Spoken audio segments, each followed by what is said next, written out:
Okay, welcome back, folks. This is Brizer here on the Graham Hart Show with Brizer, and a special guest tonight, Frank Raymond, author of Sweet Dreams and Terror Cells.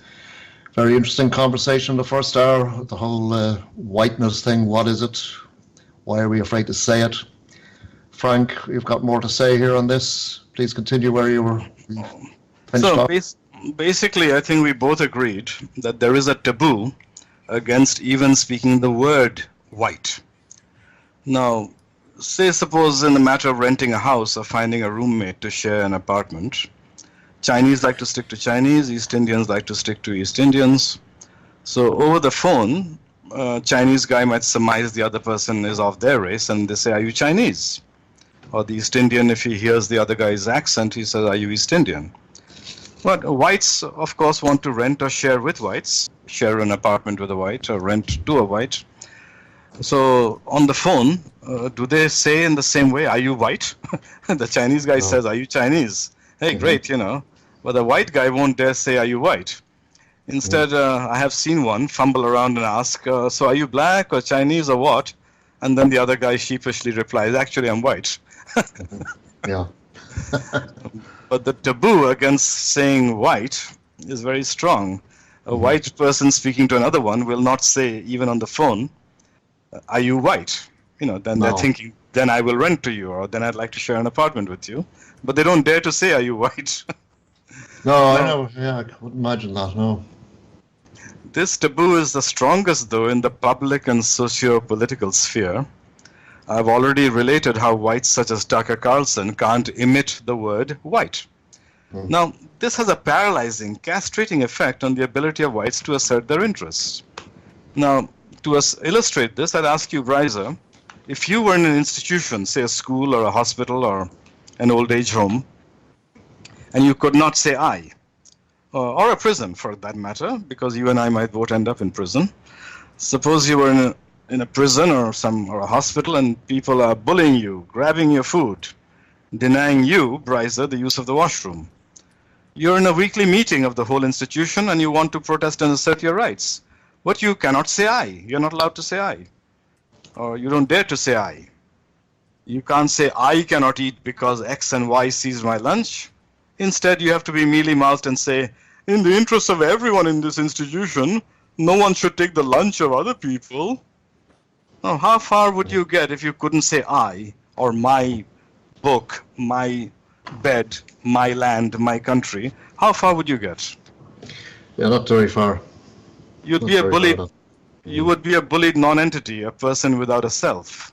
Exactly. And that is the position of the white self, the white collective of white people. That's their position. No one can say we white people are paying, bleeding, being exploited to pay for the education of colored people under the affirmative action programs. We white people are being exploited or bleeding to pay for the public housing for blacks. They cannot say it. And one of the factors behind that is they cannot say the word "we whites." And so the bleeding continues. So I'm telling you, Brizer, never in the history of humankind has a people been too ashamed, too cucked, too cowed to speak the name of its people. Native Indians faced a genocide. They were driven from one parcel of land to another, from one reservation to another, further west, and they knew that they were very close to genocide, but they said their name. They said "we natives," "we Cheyenne," or "we Iroquois." They had no problem saying it. Now, the Palestinians are an occupied people. They're being driven off their land. They're slated for genocide or at least removal. One day the Israelis will evict them from Gaza and the West Bank, sure as eggs is eggs. And furthermore, they've been denigrated as terrorists. All over the world they're known as wicked terrorists. And yet they say their name. They say their name. They do, yeah. The Germans have been... Quite proudly. Yeah, they say their name. The Germans have been defeated and demonized, but they still identify themselves as German. However, note something, they hesitate to identify themselves as members of the white family of races. When flooded by aliens, they dare not identify themselves as white Germans, as opposed to Turkish civic Germans. They don't dare say we are the white Germans, the real Germans. It is tragic, but whites of today are under an occupation so extreme that they cannot even say their name. Here in Canada, I've never heard a public figure say that white Canadians have this or that need or interest. I've never heard an individual white say to another white, I want to live in a building of white people, though that is what they think, that's what they want. So in terms of occupations and subjections and being ruled, this is the most extreme form I have ever, to my knowledge, that has ever existed. This is the first time in history that a people has been so beaten down that they can't even say their own name. What do you say to that? Yeah. And do you hear other races saying, talking in their own truths, I'd like to be in say, an apartment building with black people, or I'd like to work with black people? A black man saying that. Do you hear that yourself? Oh yeah, I've heard it. Yeah. I've heard it. And there's no problem. There's no problem with that. Yeah. See, this is the thing. And so what do we do? And then there's something in the chat room saying maybe we're Aryan, not white. Well, then say Aryan. Yeah. And let's see how far, how many of you. That's another demonized word as well. Yeah. Let's see how many of your leaders say we Aryan people. Yes. Yeah. I don't think that's going to happen. Mm-hmm. Now this is very disempowering, obviously, but everyone has read George Orwell's novel 1984, in which they changed the English language and developed their own English called Newspeak. Mm-hmm. And Newspeak is the only language in which the vocabulary gets smaller from year to year. And they take out this word, they take out that word. And one of their experts, a man called Slimy, he says that, do you know that in 20 years there will be no thought crime, for the simple reason that there will be no words. We have taken out so many words, there will be no words left in which to express the thought crime. Uh-huh. Do you remember that? Yes, I do. Yeah. Now, Slimy is basically saying you won't be able to commit thought crime largely because you cannot communicate words such as personal freedom and freedom of association to your fellow human beings to wake them up. You can't communicate about these concepts because there is no word for these concepts. So that's a deadly thing, that if you don't have the words, you can't communicate and arouse and make conscious people. You cannot explain things to them. And if the word white cannot be said, you can't even speak about white interests. Okay? Mm-hmm. And there's another nasty little thing. If the word doesn't exist, the concept will cease to exist. Words assist and enable humans to conceptualize and think. You'd be surprised, but if you took out certain words, you wouldn't be able to conceptualize those things. Yeah, I know what you mean, yeah. The words help you to think, to process thought. Mm-hmm. White people, if you can't say the word white, the concept of white people will vanish. White people will see images of the all-white towns of the past. They'll see movies from the 1970s when the schools are full of white children, but they will not clearly and explicitly understand or comprehend that these are white things as belonging to a distinct people. And then what will happen next? The enemy will remove and delete even the photos and the movies of the white past, and you will not protest because you cannot say our people, white people, need this history. Because you can't say our people, you can't say white people, so you can't protest that we need to have these these records of these fragments of the past. And then eventually, in the last phase, the biological white man and the biological white woman will pass into oblivion. Okay? Mm-hmm. So, just as thought crime can't exist when the words aren't there, the concept of white people won't exist because the word white won't be there. Yeah. Now, the rulers know this. The rulers know this, so they have put a great deal of effort into achieving this, into creating a sticky association between white and evil, white and supremacist. And they are delighted that whites cannot say their name, because when whites cannot say their name, they cannot even express or communicate or proselytize for their freedom and existence.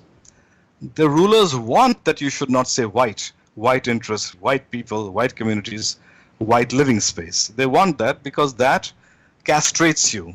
It takes your very mouth and tongue. It cuts the tongue out of your mouth. Uh-huh. And now you tell me that certainly Michael Jones is saying, surrender to the enemy, give the enemy what he wants, give the enemy one of the weapons he is using to encompass your destruction. Yeah. Yeah, that's what I can't figure out what's going on there, because I know for a fact he is against mass immigration per se, but he is a very staunch Catholic, and he seems to think that he also goes on about this concept of logos, which is like consciousness rising, and this is very much a Catholic thing that came out of the Bible, you know, and that the Catholic religion puts it out better. And logos he can use logos to stop mass immigration? Well, no, that's what I'm saying. That's the issue, you see, because I would say, okay, Michael, that, look at, say, some towns in Texas or in Arizona where everything was lots of Mexicans there, and lots of them are Catholics, but I don't see much logos there, do I? I see crime, and I see lots of other stuff, and rape, and these things, but I don't see much logos. And he seems to be okay with immigration if they're Catholic. And I think, I mean, there's lots of Nigerians who are Catholics, there's lots of Africans who are Catholics. I mean, they're not, you know, I don't understand where he's coming from there. Well, what's wrong with them practicing their Catholicism in Nigeria? Exactly, yeah. You know. Yeah. I thought that this is so important, the fact that whites cannot use the word white, that it needed a clear explication.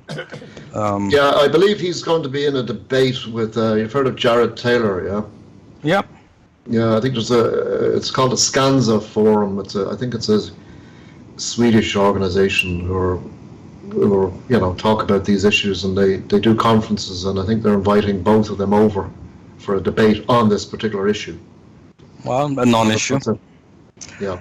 A non-issue. The only issue is that white people are being colonized, overrun, and driven off their land, and they need to hang on to their lands, the society of their own people, a home, basically, for their folk and for their folk soul. That's the only issue. My land for my people is the only issue.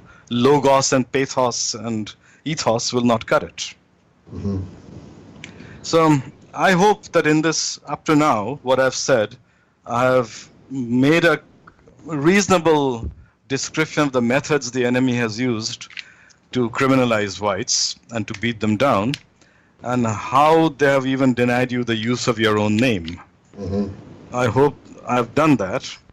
In conclusion of that, I'd say that you need to speak and advocate explicitly for white people, for white Americans and white Irish and white Swedes and white Britons. Don't be afraid to do that, because otherwise you're already defeated.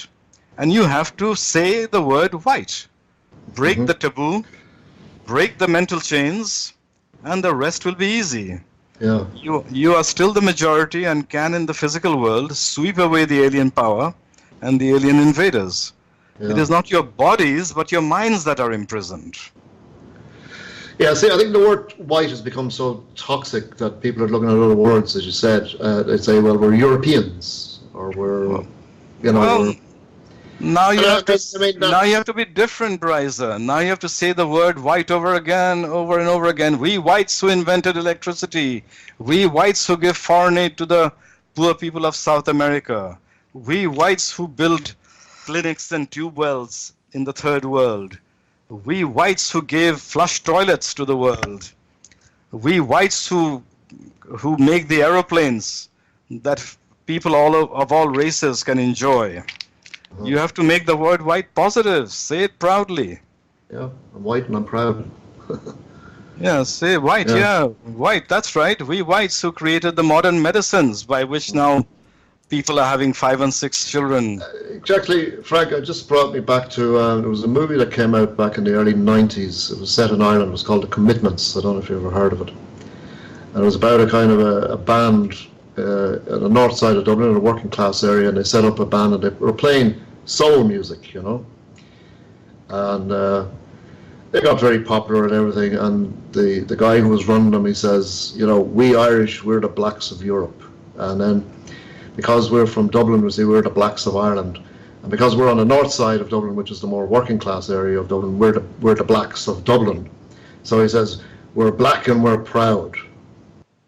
Well, see what I'm saying? Is that it? You know, that's a bit of the programming and the brainwashing there, but that was everyone laughed at that, thought it was quite funny at the time. I remember, you know. Yes, but then no one. Imagine them saying, "No, well, you're white, and you're actually guys, you're white and you're playing black music," which is fine if you want to do that, but you know, I would rather you didn't. You know, there's so much better music out there. When I was a student in England in the 1970s, and I mean early 1970s, like 1973, they showed a movie at my school, and the movie was of this young man who met a black, and one of the things he said was that, you know, the guy said, "I'd like to have your height," or something like that, and he replied, "I'd like to be black." And he got together with this black fellow and committed some semi-crime and got some money. And they hid it away in the refrigerator of some abandoned van. And at the end of it, the young man goes to jail. It's quite a funny movie, actually. Mm-hmm. At the end of it, the young man goes to jail. But when he comes out of jail, as he walks out of prison, the black man is there, his comrade, and he hasn't cheated him of the money. He hasn't taken all the money for himself. And he says, "Hey, what's a rich man like you walking around in a pair of jeans? Look, you own half this money." So that movie, and that was in 73, showed the black as a very, you know, the white man saying, "I'd like to be black," and the black man being a totally honest, wonderful chap, worth emulating. Now, that is the same kind of brainwashing as what you described, these guys saying we're black and we're proud. Yeah. But Michael Jackson wanted to be white, didn't he? You could see how he changed his skin color down through the years. Yeah, but plastic surgery and whatever. Well, in practice, Chinese women dye their hair blonde and they have surgery to make their eyes round eyes, as they call it, round eye, to be more European. But and in practice, everyone wants to come to the West and live the Western way of life. Nobody in the West wants to go and live in Nigeria or Ghana. In practice, it's the other way around. But the brainwashing is the brainwashing. You know, and you just described one to me, I described one to you. It's been going on for a long time. Yeah. So, in conclusion, I'd say that it's your minds that are imprisoned, your bodies are strong. You need to break the taboo, break the mental chains, free your mind, and the first step, free your tongues. Mm-hmm. Say, "I want to speak for my people, white people." And when you do that, the first glow and flush of victory will appear in the morning sky. Yeah. Well, there you are, folks. I mean, we have to think long and hard about it. Don't be afraid to say it. I'm not afraid to say anything anyway, Frank. I'll say it. I don't care. You know? Well, it's people like you that lead the way. Every revolution is led by a small elite. Yeah, well, just as you said, it's a very simple thing to do, isn't it? It's only a word at the end of the day, and the word is white, so just use it. I mean, you know, if anyone comes back at you, I mean, you can also say, "Well, you're black," you know, but you're okay with that. I'm okay with that. So you're not okay with me being white, so tough. I'm white. Yeah. There you go. Get over it. Get over it. Yeah. Now, you said someone wanted to talk about Gandhi. Yeah, there was someone asked in the chat earlier, what's your thoughts on Mahatma Gandhi? Well, actually, I have mentioned Mahatma Gandhi in my book as the prototypical Indian who wears a mask of piety and meekness and all that, and is behind it all crafty, sadistic, nasty, and has Schadenfreude, wants to see people suffer. What I spoke to you about the issue of white being too cowed to say their name was a prepared talk. Now I'm going to speak extemporaneously, so it won't be a complete answer to this gentleman. Mm-hmm. But it is important for you folks to understand Gandhi, because every white liberal worships black or brown or aliens as heroes and role models. I go to dinners where I meet liberal whites, especially liberal white women, who talk about Steve Biko, the man in South Africa who was victimized by the police. He's their hero, which I have no objection to that, but I then tell them he fought for his people. When are you going to fight for your people? They have the Dalai Lama is one of their role models, and Nelson Mandela is a saint. Martin Luther King, another one. And of course, Gandhi is another great hero for them.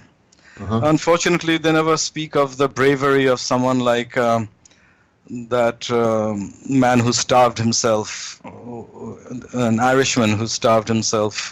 Bobby Sands. Bobby Sands, when he died, I remember Protestant school children were singing, na, na, na, na, na. Bobby Sands is dead. Now, Bobby Sands, whatever his cause, whether you agree with it or disagree with it, he took the decision and he wound up his willpower to a superhuman level, and he refused to eat or drink. He starved himself to death for a cause that he believed in. And there are very few heroes like that. Nelson Mandela, who is worshipped and because he went to jail, well, apparently he went to jail in a grand villa with servants and butlers and could entertain. And yet he is the great hero that these liberals worship. And Bobby Sands is unknown to them. That's right. He is. All their heroes are aliens, which is what I keep telling you, that the liberal is someone who has been brainwashed to despise the self, the white, and to lick the backside of every alien. And Gandhi was one of them. But was Gandhi such a saint after all? Well, a lot of them get the idea from that movie, made by Richard Attenborough, I believe. Yeah, I remember. I've seen it. Yeah, that movie was a propaganda movie. Every part of it had to be approved by the government of India. In real life, Gandhi was a disgusting man. India is a race stratified society, and each race is called a caste. Now, Gandhi was not of the highest caste. He was somewhere in the middle. The lowest caste were the people who are called the Namashudra, below the Shudras, below the artisans, below the workers. And they're untouchable. If you touch them, you become polluted. And they were condemned to the occupation of toilet cleaning, many of them. That they have to clean the toilets, they have to scoop up the shit, and they have to carry the feces in baskets on their head, which of course leaks out from the basket and covers them in shit. It's a terrible life, and they get paid very little for it. They lived miserably. And Gandhi was against their emancipation. He was against giving them the vote. He even went on a hunger strike to prevent them from getting any rights. And he said that if I were a Namashudra, I would have no trouble carrying shit around all my life. I would have no trouble being a lavatory cleaner. I'd be born to it. So there are people who call me a racist. I say, okay, in many senses I am a racist. By some definitions of the word I am. But Gandhi was a racial oppressor. And he was such a racial oppressor that he went to South Africa as a second-rate lawyer who couldn't find a proper billet in India, who could not compete with other Indian lawyers. So they shipped him off to South Africa, where he'd have no competition in the Indian community, what they call the Cape Coloreds, the Indian community in South Africa. And guess what he did? At that time, the British imperial government was launching a war against the Zulu rebels. And Gandhi pushed himself forward and said, I'd like to volunteer, I'll form a regiment of Indians, and we are going to go and beat up those Zulus. Now, what kind of a man is it that says he's a freedom fighter, but offers his services to the imperialist and says he's going to beat up on Zulu rebels? Yeah, that's strange, considering that his whole thing was about getting rid of the British out of India, isn't it? It's kind of weird. And then he went to jail because as he said, that we Indians are superior to the Africans, and my main concern is that we should not be considered equal to them, that we get superior rights. When the British give rights to the various races in South Africa, my concern is that we should get our rights as Indians, and they should be superior to the rights of the Africans. Mm-hmm. And he went to jail for his protests, and he said the worst thing about the jail was that he had to be in the same rooms as filthy Kafirs. Mm-hmm. Kafir is the Afrikaner word for black, and it's the equivalent of the N-word. Mm-hmm. So Gandhi effectively called them the N-word and said that was the worst thing, having to live in the same cell as black people. Yeah. And this man is revered as a paragon of anti-racism. Can you imagine that? Yeah. He was pretty nasty in his personal life too. So rumors that he was maybe a paedophile as well? Did I hear that? That's not just a rumor, that's a fact. Fact, yeah. He had two nieces who were 18 years old when he died.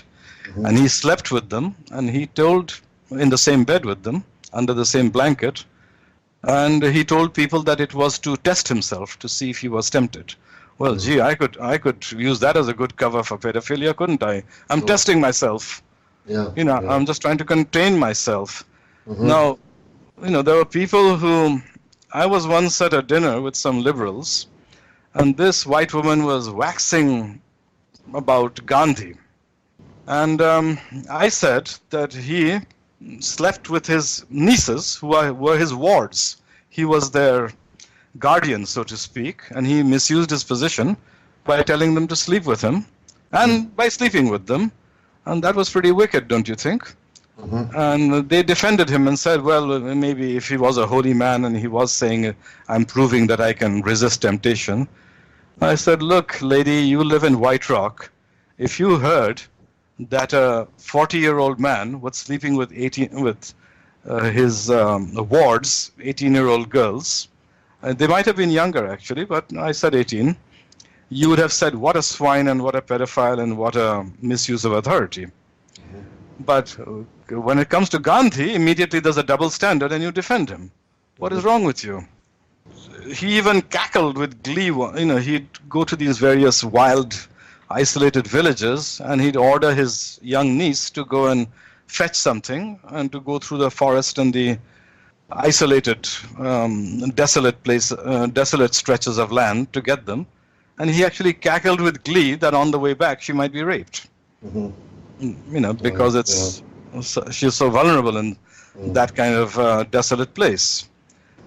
He was a thoroughly nasty man in many details of his private life. For one thing, he was a homosexual. He didn't sleep with his wife. He had very little sex with his wife. Certainly after the first year, he did not.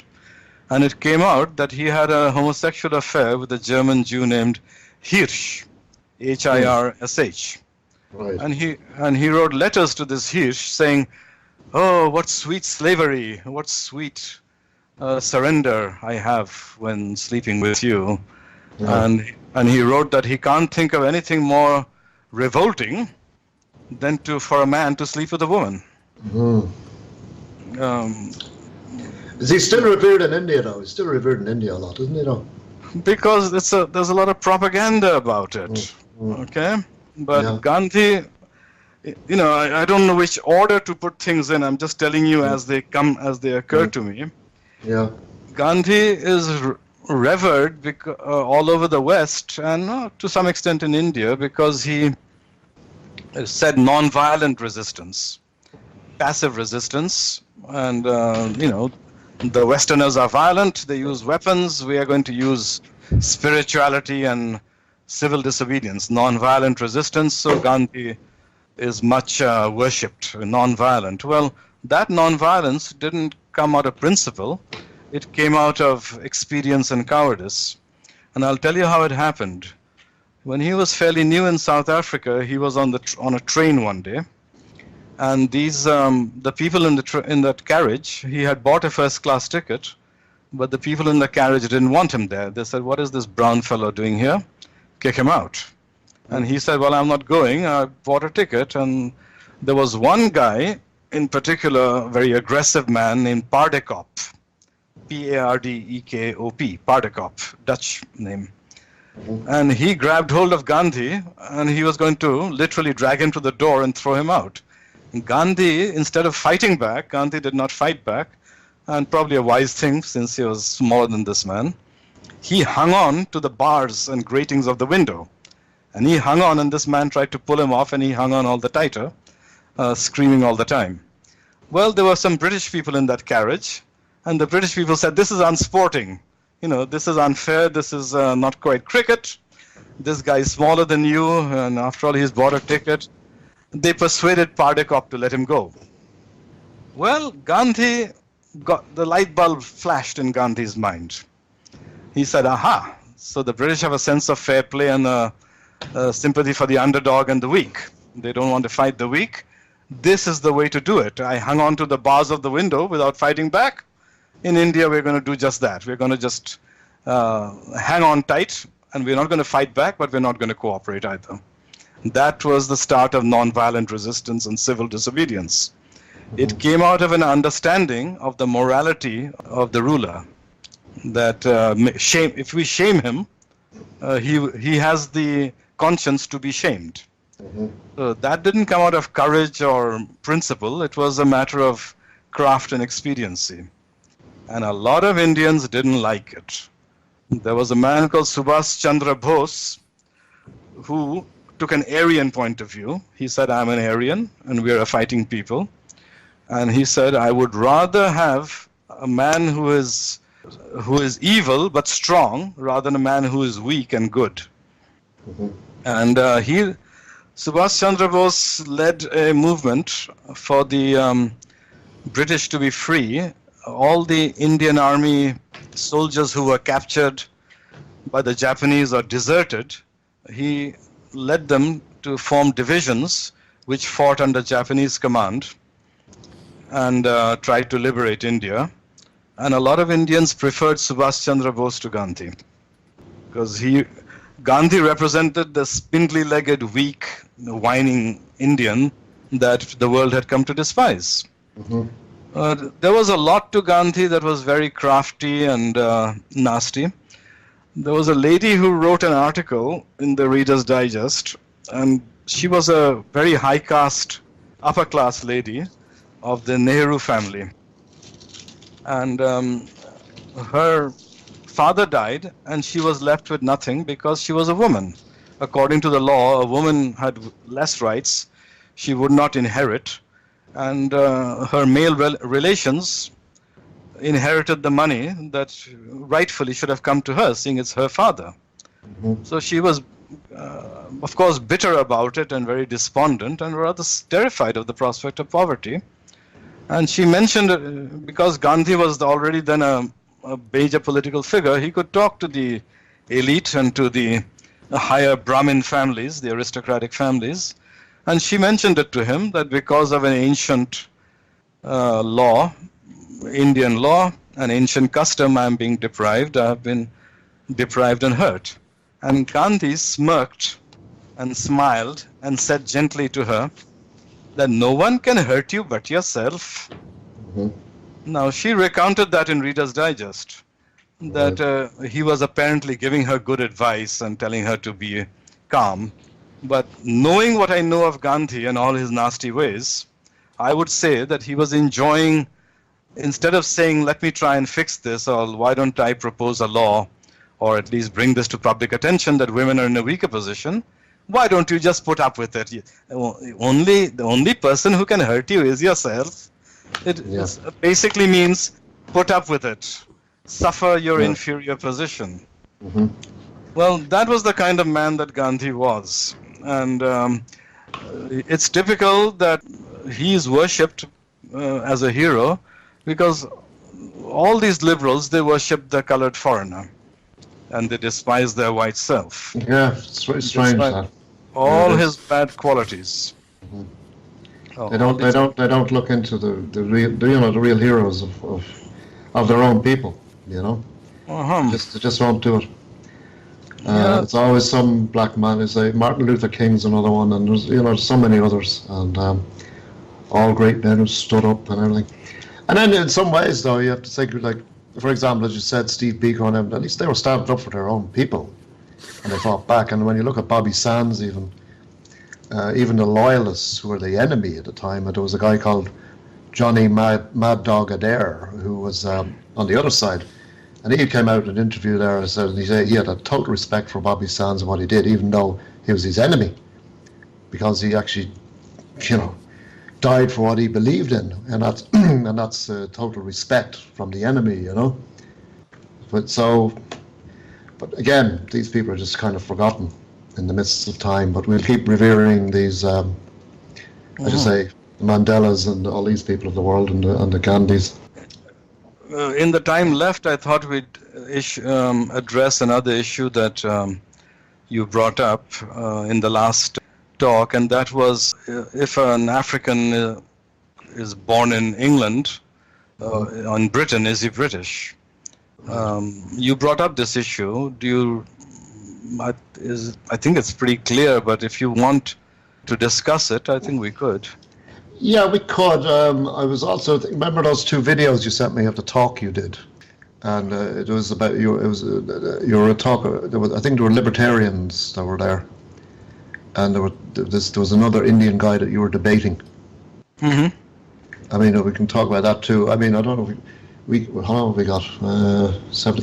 17 minutes or so. We can go over a little bit, I suppose. But it's up to you, Frank. Whatever you feel. I mean, we can get you on again to talk about that. It's up to you. Well, it seems a real issue with people like. I think it was only yesterday that I saw something on TV in which somebody said that if this Nigerian is born in Denmark and he speaks Danish and he's a citizen and he has a citizenship card and a passport, isn't he Danish? Yeah, well, that's what I said about E. Michael Jones when he was asked that question, is if a Nigerian goes to Poland, learns the language, becomes a Catholic, and lives there for 20 years, works there, is he Polish? And E. Michael Jones says yes. Now, I can't see that because he's a paper Polish. He's not... He's still Nigerian, and he'll always be Nigerian. It comes back to that saying, if a dog was born in a stable, does that make it a horse? Well, precisely. Now, here's the issue. The issue is shade of gray, the same word being used to mean different things. Blood and soil is what makes a country. There's a blood, the ethnicity, and if this ethnicity acquires a soil and lives on that soil for a long time, it's a country. Now, to be British, you have to be of British blood and standing on British soil. Now, if you leave British soil and go to Australia, you're still a British blood, you're on Australian soil. But to be British, you have to be of British blood and living on British soil. That makes you British. Now, if a Nigerian goes to Britain, he is not of British blood. Okay? So, of course, he doesn't qualify for the 2 things that make him British. One of them is gone. Doesn't exist. He is not of British blood. Now, what the new regime has done, the genocide regime has done, is it's changed the meaning of the word country. It said the country is not blood and soil, it's only soil. So if it's only soil, the minute some Congolese steps onto America, he becomes American. It's only soil, right? And this is in fact the terrible thing. All the laws have been adapted to do that. For example, why do you have birthright citizenship? Because if you're born there, you become entitled to the soil. So when some Chinese person goes on birthright tourism to America, or for that matter to England, goes on birthright tourism, she's pregnant, she gets a visitor visa, she has her baby there, the baby is American or the baby is British, you're saying it's the soil that counts. Birthright citizenship says it's the soil. Now, these are remnants from a past time when the blood and the soil were totally linked. Only Japanese people lived on Japanese soil, Taiwanese people lived on Taiwanese soil. If someone said, I am from Sweden, you assumed he was of Swedish ethnicity. So there's that association, linkage is still in our minds. But now it's different. Now people of different blood are going to Sweden.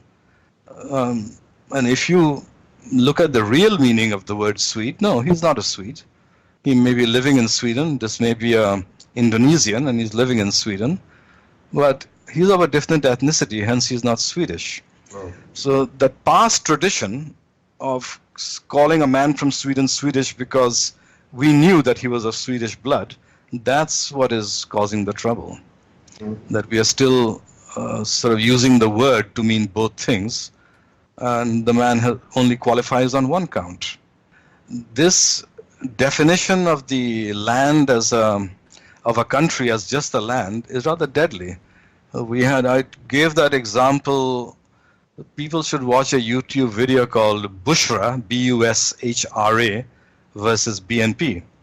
This Pakistani woman spoke in the rudest, most arrogant way to a BNP man, a professor in fact, and she said, "Where do you come from?" And he said, "Well, my people were of the North German family, and there's a mixture of further Nordic, of another Nordic people, and they've been here for 10,000 years." And Bush's reply was, and the people coming in today, that is to say in the year 2000, people coming in today, all these immigrants and refugees from Guyana and Sri Lanka, they're just as you came and you became British, they will come on the land and they will become British. Uh-huh. So she basically said, it's just a piece of land, anyone who steps on it is British. Mm-hmm. And she was so insolent that she's saying that we have a heritage and we have a history, and she replied, "Whose history? The Saxons, the Vikings, the Danes? Whose history?" And he said, "They're my ancestors." And she replied, "They're not your ancestors." And then she realized she'd gone too far and said, "Okay, they are your ancestors, but they do not belong to the fundamental roots of Britain." Mm-hmm.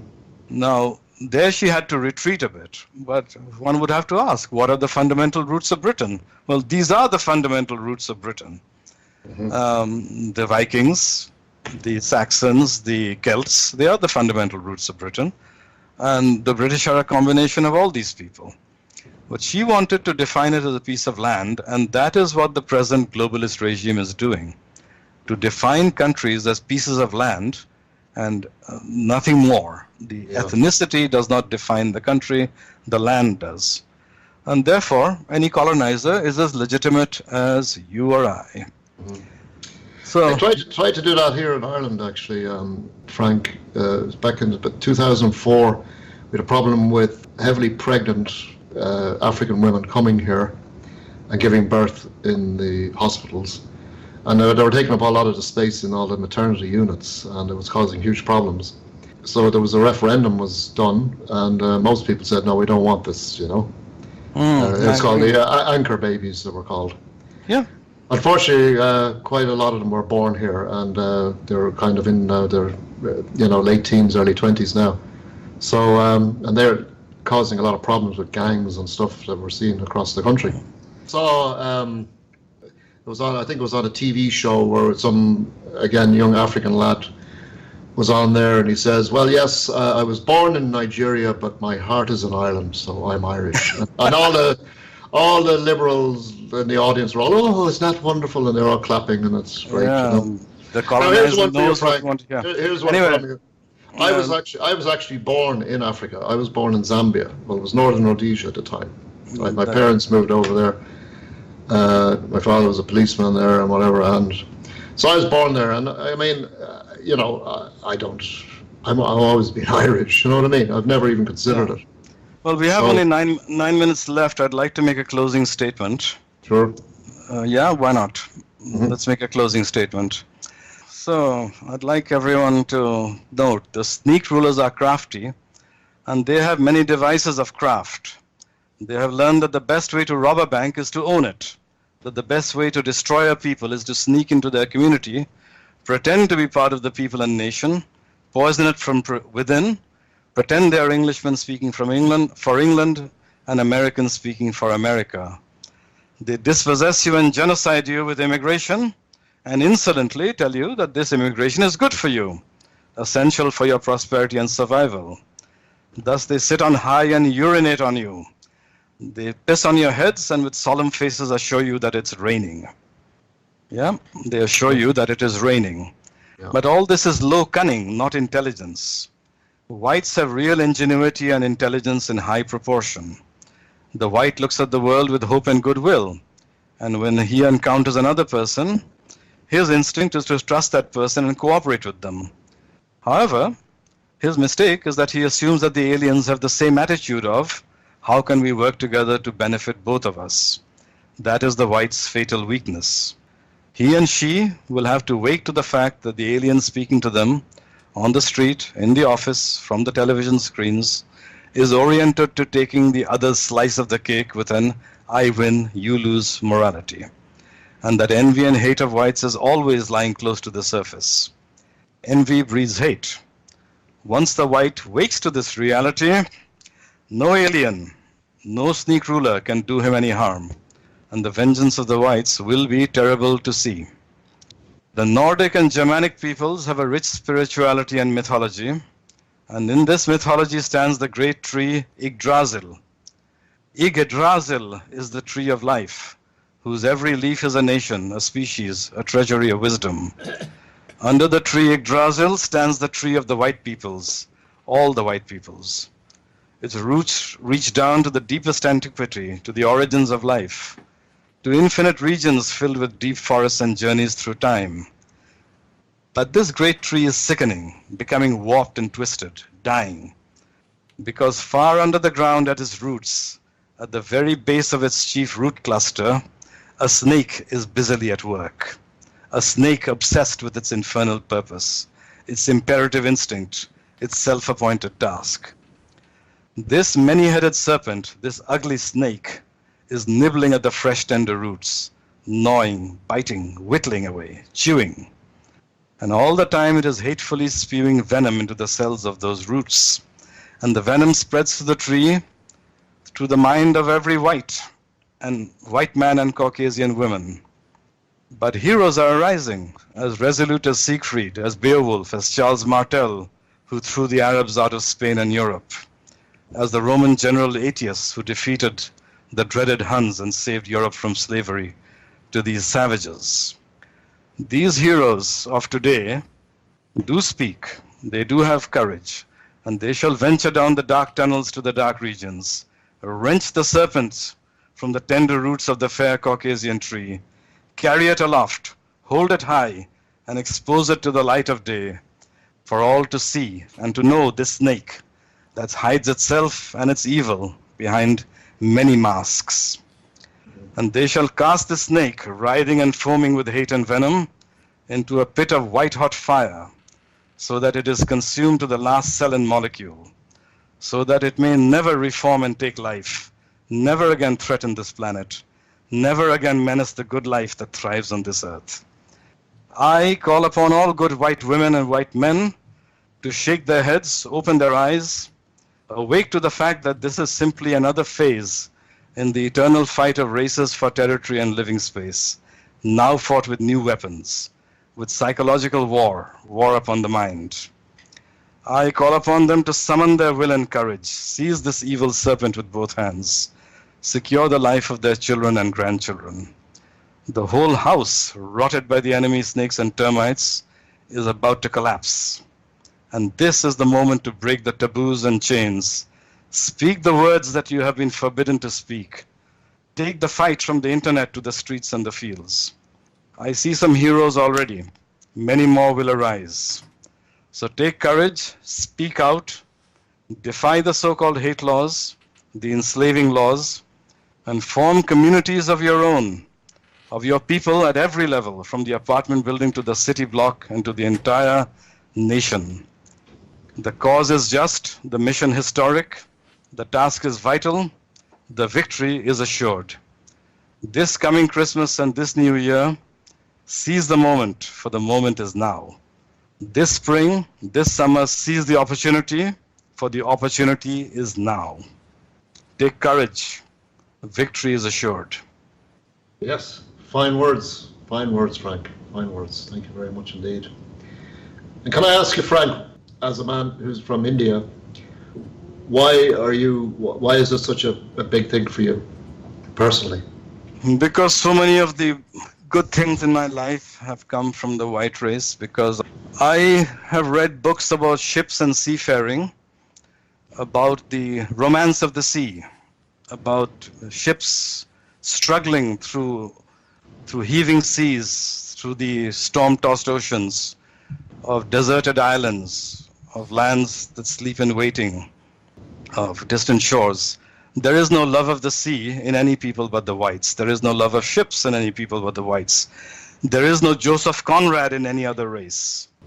The love of the past, the Middle Ages, Robin Hood, the Abbey, the old town, the love of the forest, all these things I have enjoyed from the white mind. Mm-hmm. So if this race should perish, a lot of goodness will perish. It is the only race that I can see that is threatened today. Mm-hmm. And when it is gone, so much that is precious to humans will vanish. So I feel strongly about it. Yeah. Are there many other people that you know, like yourself, who are Indians or maybe blacks, who feel the same, who kind of feel that I haven't seen. No. I haven't seen many. Mm-hmm. Look, all these people come to the white lands and only the white lands to enjoy a life that they know deep in their hearts that only the whites can create. They sometimes enjoy the look of a small town which is picturesque and has that comfortable wooded look, that small town look, that harmonious look that only whites have. And yet there's an envy in them, and they want the whites to disappear. They enjoy, but they recognize at the same time that they are enjoying a life that only a white people could forge in communities and a civilization that white people have built. Yeah. So no, there are not that many. I call upon whites to take their destiny into their hands and look for leaders in their own race. Yeah, well, it's great to see, Frank, from where you're coming from, to see that. I think because it's needed to get another perspective, to get us to kind of look in the mirror here and see, we have been subjugated. We have, we're kind of now occupied. So we have to now fight. We have to now start thinking. It is an occupation of the mind. Yeah. Other conquerors have occupied your cities, squares, and they have brought armies with them. This enemy occupies your mind. Yeah. Indeed, Frank. Listen, thank you very much again for coming on. We'll get you on again to talk about those talks you did, those debates you did, I think, which were very interesting.